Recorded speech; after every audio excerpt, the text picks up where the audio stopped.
Des devises. Retenez tout simplement qu'une paire de devises est la corrélation qui existe entre deux monnaies.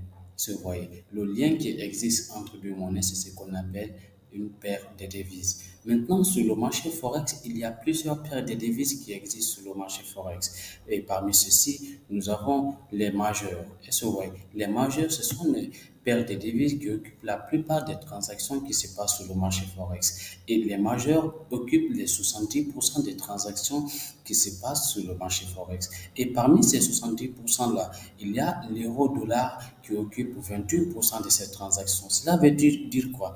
Cela veut dire tout simplement que l'euro-dollar, la corrélation qui existe entre l'euro et le dollar est la corrélation qui occupe plusieurs parties des transactions qui existent sur le marché. Donc, la monnaie la plus liquide sur le marché Forex est l'euro-dollar, tout simplement. Alors, parmi ces paires de devises, nous avons les majeurs. C'est les majeurs qui occupent la plupart des transactions. Et parmi ces majeurs, nous avons l'EUR et l'USD, qui est l'euro-dollar. Nous avons la GBP et l'USD, qui est la Grande-Bretagne et le dollar américain. Ici, nous avons l'USD et la JPY, qui est le yen japonais. Ici, nous avons l'USD et le CHF, qui est le franc suisse. Ici, nous avons l'EUR et le yen japonais. Nous avons le dollar américain face au dollar canadien. Alors, parmi les grosses, ce sont des paires de devises qui ne font pas une corrélation avec le dollar américain. Et parmi ces paires de devises, nous avons la livre sterling face au yen japonais. Ici, nous avons l'euro face à la Grande-Bretagne, la livre sterling, autrement appelée. Donc, nous avons ici le dollar canadien face au yen japonais. Nous avons le dollar australien face au dollar canadien. Nous avons l'euro face au dollar australien. Nous avons le dollar néo-zélandais face au yen japonais. Ça, c'est quelques paires de devises. Maintenant, allons sur le marché pour voir quelles sont les différentes paires de devises qui existent.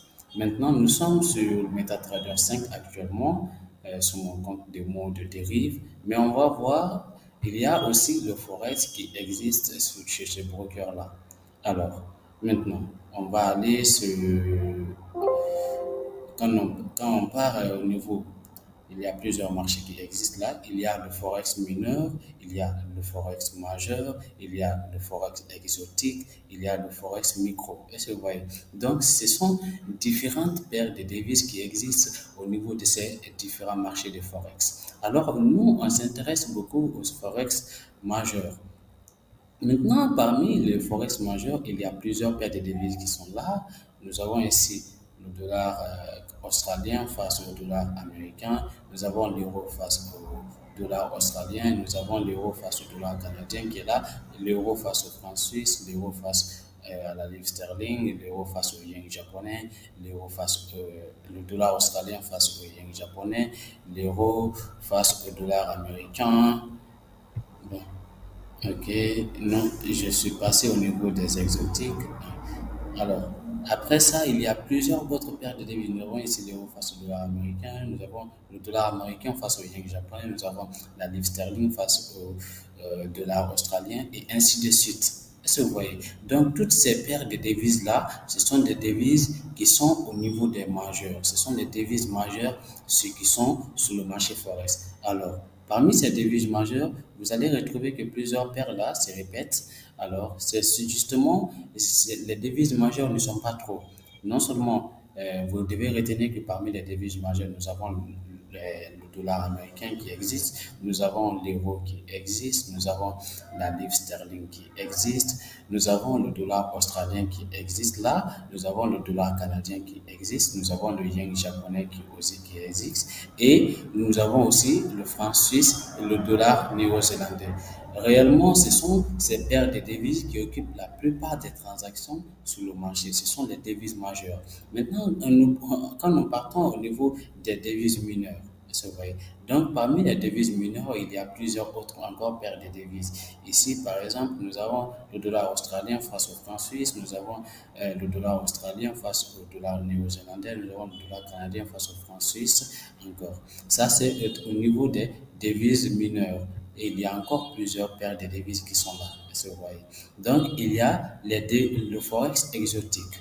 Maintenant, quand on vient au niveau des forex exotiques, nous allons voir aussi qu'il y a des petites monnaies qui sont là.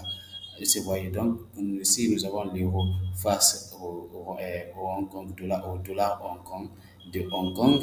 Ici nous avons l'euro face au peso mexicain. Ici nous avons l'euro face au dollar de Singapour et ainsi de suite. Est-ce que vous voyez? Donc ici même il y a le rand sud-africain, la monnaie sud-africaine qui est là. Donc l'euro face à la monnaie sud-africaine qui est là. Donc, et ça, c'est au niveau du forex exotique. Ça, au niveau des paires de devises, des petites paires de devises sur le marché forex. Après ça aussi, ce ne sont pas réellement les exotiques qui regroupent les petites paires de devises aussi. Nous avons le forex micro. Parmi le forex micro, il y a aussi d'autres paires de devises qui sont là, des micro-paires de devises. Ici, nous avons le dollar australien face au franc suisse micro. Vous voyez. Donc ici, il y a un lot, un lot, vous voyez, non? Donc, nous avons le dollar australien face au yen japonais, micro, ainsi de suite. Vous voyez, non? Ça, ce sont des micro-paires de devises qui sont échangées là.